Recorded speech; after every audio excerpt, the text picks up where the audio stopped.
안녕하세요. 건강하게 120세입니다. 뱃살이 늘어날 때마다 당신의 몸에선 이미 3가지 질병이 조용히 자라고 있습니다. 고혈압, 당뇨병, 통풍. 이 세 질병의 공통점이 뭔지 아세요? 바로 복부 비만이 부르는 똑같은 메커니즘에서 시작된다는 겁니다. 오늘 이 영상 끝까지 보시면 왜 뱃살이 이 세 질병을 동시에 불러오는지, 그리고 어떻게 막을 수 있는지 정확히 아실 수 있을 겁니다. 김정호 씨. 매일 저녁 치킨에 맥주 한 잔, TV 앞에서 보내는 시간이 늘어갔죠. 허리둘레가 10cm나 늘어났을 때 처음엔 나이 들면 다 그렇지 하며 넘어갔습니다. 그런데 3개월 뒤 새벽에 갑자기 발가락이 칼로 베는 듯한 통증이 왔어요. 응급실에 갔더니 통풍이었습니다. 그 뒤로 2달 사이에 혈압약, 당뇨약까지 처방받게 됐어요. 의사 선생님이 하신 말씀이 지금도 기억납니다. 뱃살이 이 모든 걸 만들었어요. 내장 지방이 세 질병을 동시에 부르는 주범입니다. 김정호 씨처럼 많은 분들이 겪고 계신 일이에요. 물론 비만 치료는 의료 상담이 우선입니다.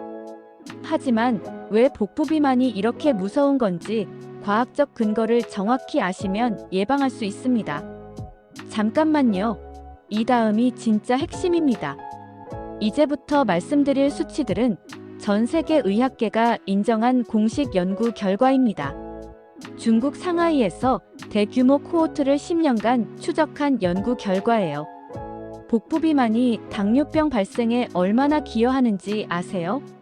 여성의 경우 무려 50.4%, 남성은 30.3%입니다. 이게 뭘 뜻하느냐? 당뇨병에 걸린 여성 10명 중 5명은 복부 비만 때문이라는 겁니다.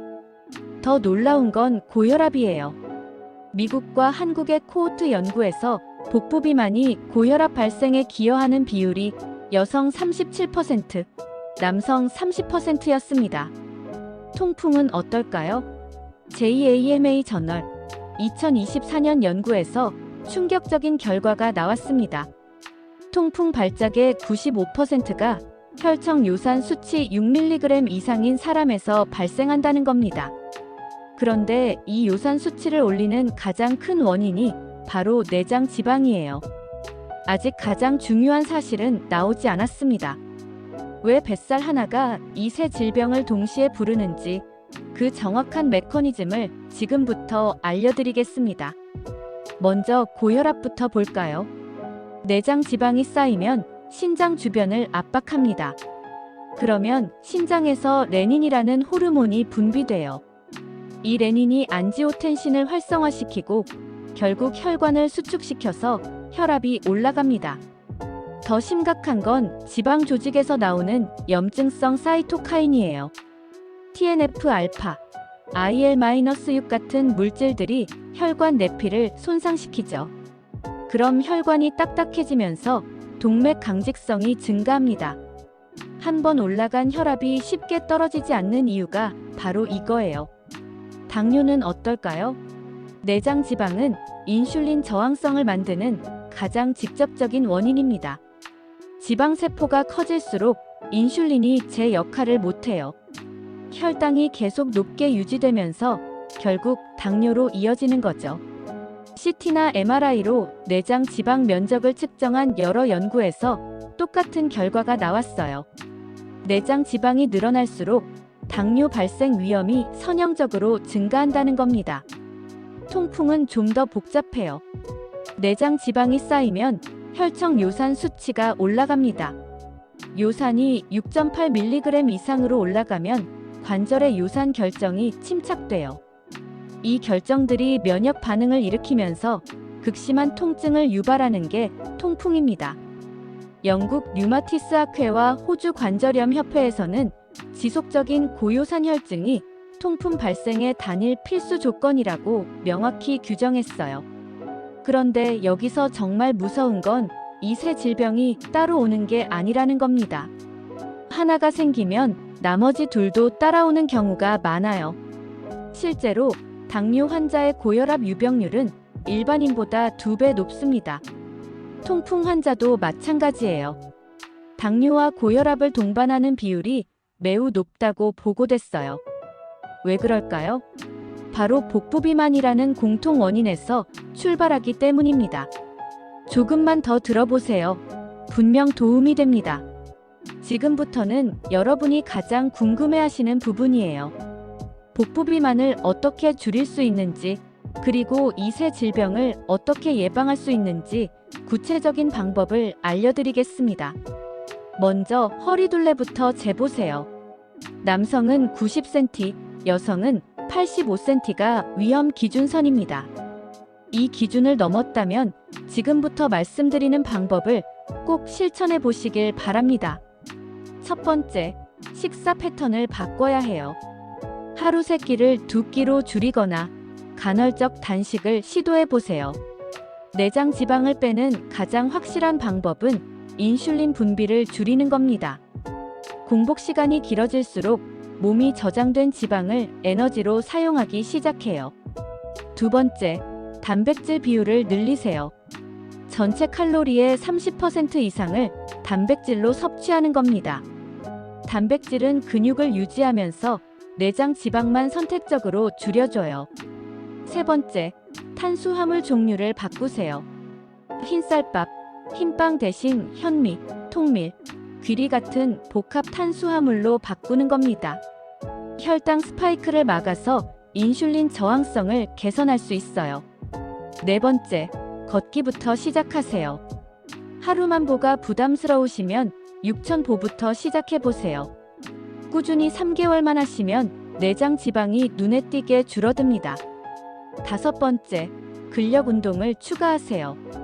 주 2회 30분씩만 해도 돼요. 스쿼트, 플랭크, 푸시업 같은 맨몸 운동부터 시작하시면 됩니다.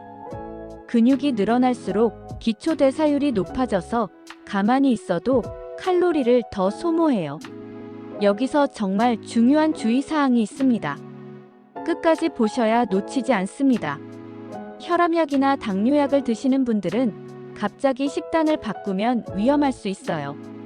특히 간헐적 단식을 할 때 저혈당이 올 수 있습니다. 반드시 담당 의사와 상의해서 약물 용량을 조절하면서 진행하세요. 신장 질환이나 간의 질환이 있으신 분들은 고단백 식단을 피하셔야 해요. 신장에 부담을 줄 수 있거든요. 통풍 환자분들은 더 조심하셔야 합니다. 급격한 체중 감량은 오히려 요산 수치를 일시적으로 올려서 통풍 발작을 유발할 수 있어요. 한 달에 1에서 2kg씩 천천히 감량하시는 게 안전합니다.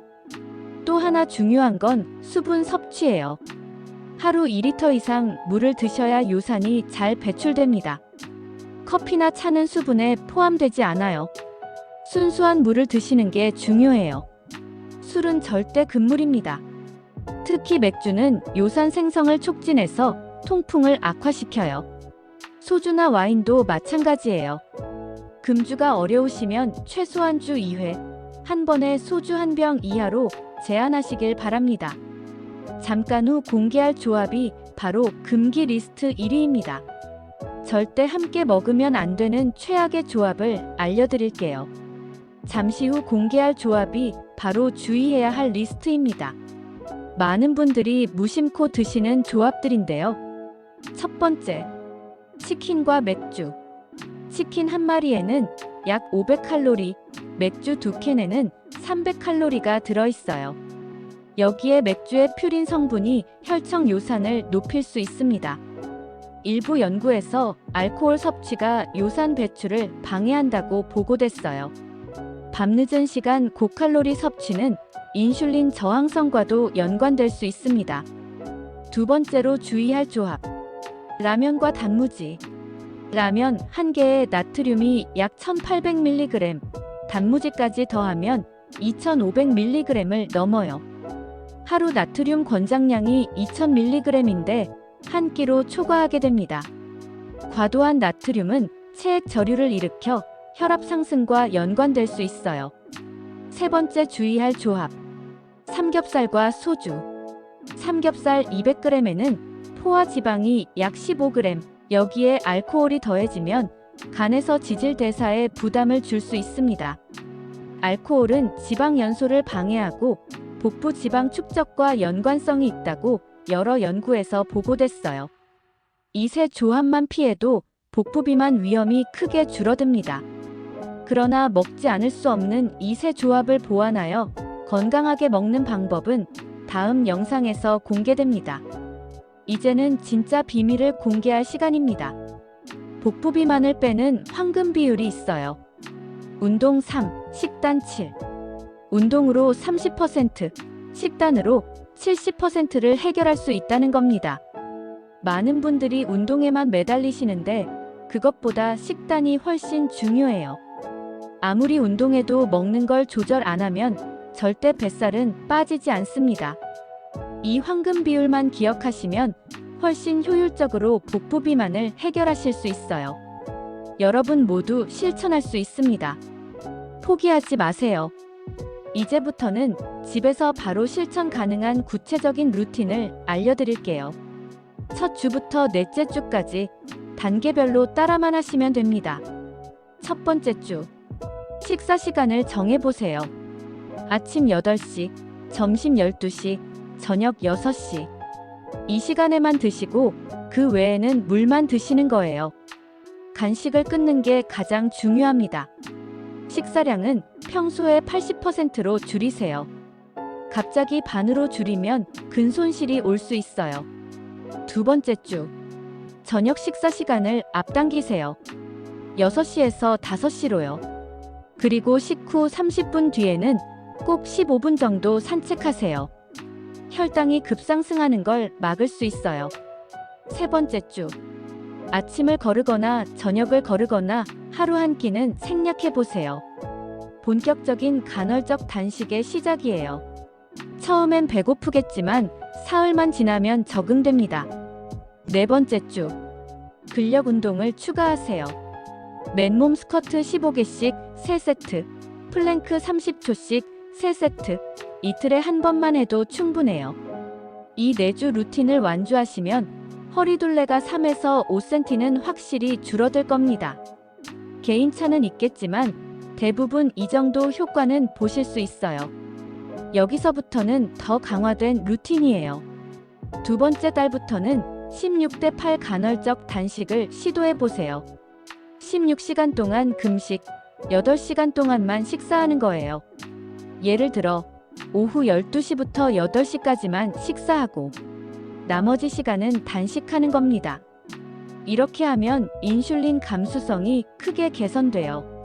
내장 지방이 빠지는 속도도 훨씬 빨라집니다. 운동은 주 3회로 늘리세요. 월요일, 수요일, 금요일. 상체, 하체, 전신으로 나누어서 각각 40분씩 하시면 됩니다.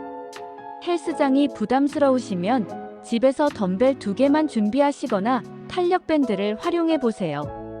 유튜브에 홈트 영상이 많으니까 따라 하시면 됩니다. 세 번째 달부터는 식단의 질을 더 높여보세요. 가공식품은 완전히 끊으시고 자연식품 위주로만 드세요. 흰쌀밥 대신 현미밥, 흰빵 대신 통곡물빵, 과자 대신 견과류, 음료수 대신 물이나 차.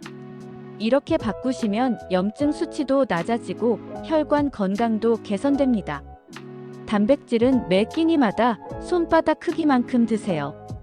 계란, 생선, 닭가슴살, 두부, 콩류 이런 양질의 단백질을 골고루 섭취하시는 게 중요해요. 채소는 하루 5가지 색깔로 드시려고 노력해보세요.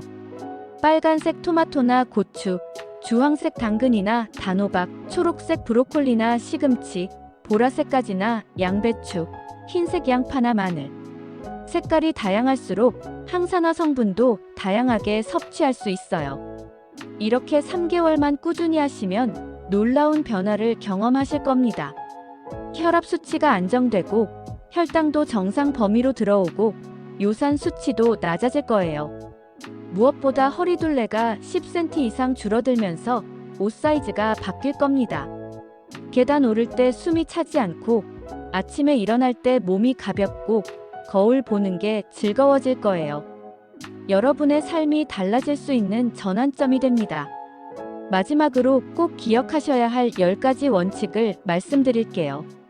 첫째, 허리둘레를 매주 재세요. 체중보다 허리둘레가 중요해요. 둘째, 하루 2리터 이상 물을 드세요. 요산 배출과 신진대사에 필수예요. 셋째, 금주하세요. 알코올은 내장 지방의 직접적 원인이에요. 넷째, 간헐적 단식을 생활화하세요. 인슐린 감수성 개선에 가장 효과적이에요. 다섯째, 단백질을 충분히 드세요. 근손실 없이 지방만 빼는 비결이에요. 여섯째, 가공식품을 끊으세요. 첨가당과 나트륨이 복부 비만의 주범이에요. 일곱째, 주 3회 이상 운동하세요. 유산소와 근력 운동을 병행하는 게 좋아요. 여덟째, 충분히 주무세요. 수면 부족은 식욕 호르몬을 교란시켜요. 아홉째, 스트레스를 관리하세요. 코르티솔이 복부 비만을 유발해요. 열째, 정기 검진을 받으세요. 혈압, 혈당, 요산 수치를 주기적으로 확인하세요. 이 10가지 원칙만 지키셔도 고혈압, 당뇨병, 통풍으로부터 자유로워질 수 있습니다. 오늘 말씀드린 내용은 건강 정보를 제공하기 위한 것이며 진단과 치료는 의료진 상담이 우선입니다. 개인의 연령, 체질, 건강 상태에 따라 효과는 달라질 수 있어요. 하지만 분명한 건 복부 비만이 2세 질병의 공통 원인이라는 사실이고 뱃살을 빼면 예방할 수 있다는 겁니다. 지금 당장 허리둘레부터 재보세요. 그리고 오늘 저녁부터라도 한 가지씩 실천해 보시길 바랍니다. 여러분의 건강한 변화를 응원합니다. 오늘 영상이 도움이 되셨다면 좋아요와 구독 부탁드립니다. 저는 다음 영상에서 더 유익한 건강 이야기로 찾아뵙겠습니다. 지금까지 건강하게 120세였습니다. 오늘도 건강한 하루 보내시기 바랍니다. 감사합니다.